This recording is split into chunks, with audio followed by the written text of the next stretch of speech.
Hey, I'm back for my second video today. I am doing this video. I've been, like I said in my first video, I've been watching the Black Hebrew Israelites on YouTube, and I've been learning a lot. And so I just felt like everything that I've been learning, I feel like now it's my responsibility, now that I know the truth, to get it out there. So I'm hoping that by me doing this video, that maybe it will help to wake up some of the other Black Hebrew Israelites. I see them on the videos, I read their comments, and a lot of them are just like, the Bible's not talking about us, that can't be us. Like, that's not us. And I want you to know that yes, it is talking about you. So first things first, let me give a little bit of background about myself. I was raised as a Jehovah's Witness up until I was about 18. Something just didn't feel right. I couldn't figure out exactly what it was, but something was off, and I thought maybe it was just me. I don't know if you're familiar with the Jehovah's Witnesses, but if you are not living the guidelines that they say you should be living, you're not accepted. And so I just felt like, well, I'm just a bad person. I can't live like that.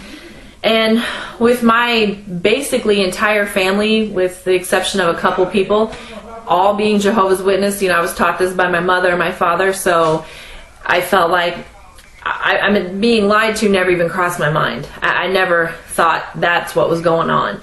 But now I realize, yeah, that is exactly what happened, and I'm also trying to get my family to realize the truth. The first thing I want to talk about is the appearance of the ancient Hebrew Israelites. I'm going to give you a few scriptures. It's not a lot, but to me, if you don't see it after reading these few scriptures, then you're probably never going to see it. The first thing, before you do this research, you need to push out of your mind everything that you've been taught, trained, religion that you've been taught, everything. Just push it all out and start with a clean slate. It took me about a year for my eyes to be opened, because even though I wasn't a Jehovah's Witness anymore, I still felt like that was the truth, and I was still defending it. And it wasn't until I pushed that out of my mind that my eyes truly got opened. The first thing I want to talk about is in Exodus chapter 4, verses 6 and 7.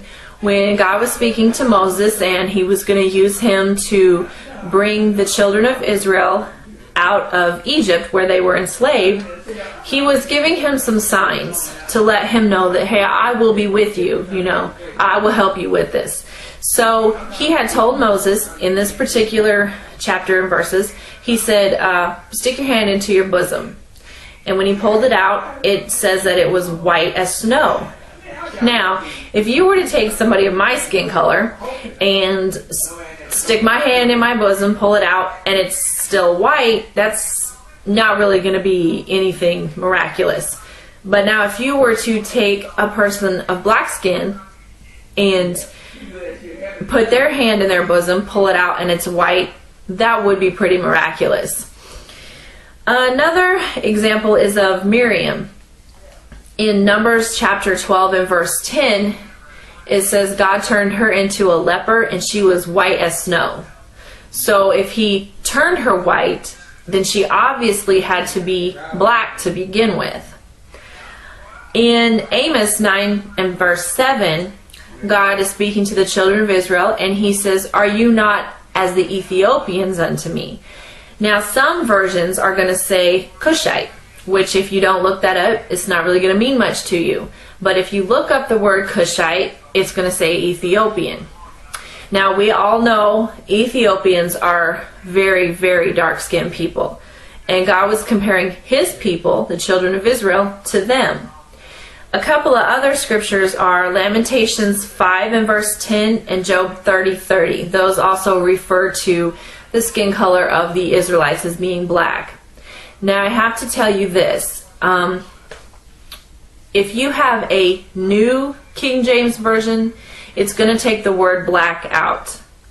You need to go into an older King James Version and it will have the proper words in there. Now you have to ask yourself, first of all, why do we need a new version of the Bible? What was wrong with the old one?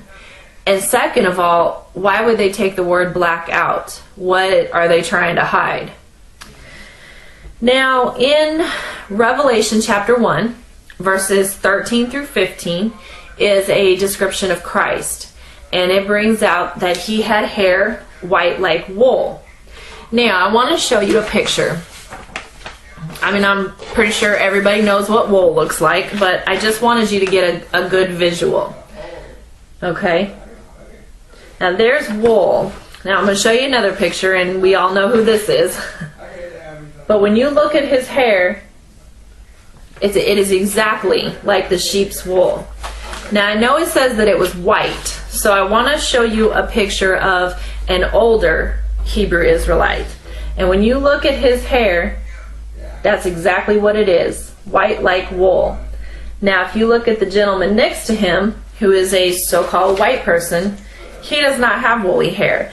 And white people in general don't. I mean, you look at my hair, it's not woolly. It's thin and fine and straight, which is pretty much the norm for the so-called white people. Now, also in Daniel 7, chapter 7, verse 9, it talks about the Ancient of Days, which is God himself. And there's a description of him there, and it says he had hair white like wool. So when you read these scriptures, it really shows beyond a shadow of a doubt that God, Christ, and the ancient Hebrews were all black people with hair with hair like wool. Excuse me. Now, another thing I want to touch on is in Deuteronomy chapter 28. Now, the first 14 verses are talking about God is telling the Israelites, okay, if you keep my commands, this is what I'll do for you. The remaining verses he's telling them, if you don't keep my commands, then this is what will happen. I want to read chapter 28 and verse 68. It says, "And the Lord shall bring thee into Egypt again with ships, by the way whereof I spake unto thee. Thou shalt see it no more again, and there ye shall be sold unto your enemies for bondmen and bondwomen, and no man shall buy you." Now, if you were to get a globe and you were to look at where the Hebrew Israelites were at, they would not need a ship to get to Egypt. So God was obviously talking about something else. He wasn't talking about the physical land of Egypt. If you look in Exodus 13:3 and Deuteronomy 20 and verse 2, it refers to Egypt as a house of bondage. Now, I want to show you something, and I know everybody has seen this. I saw it a million times, but never paid any attention and never really thought twice about it. But on the back of the dollar bill, there's a pyramid. Now, pyramids are notorious with Egypt. I mean, you say pyramid, that's automatically what you think of is Egypt. So why would the United States of America put a pyramid on the back of their dollar bill? Now, with the word Egypt meaning house of bondage, God was obviously telling the Israelites, hey, I'm going to put you back into slavery. Now, the only race of people that were brought over on ships and sold as bondmen and bondwomen, which are slaves, are the so-called African Americans. That's the term that the white man has given them.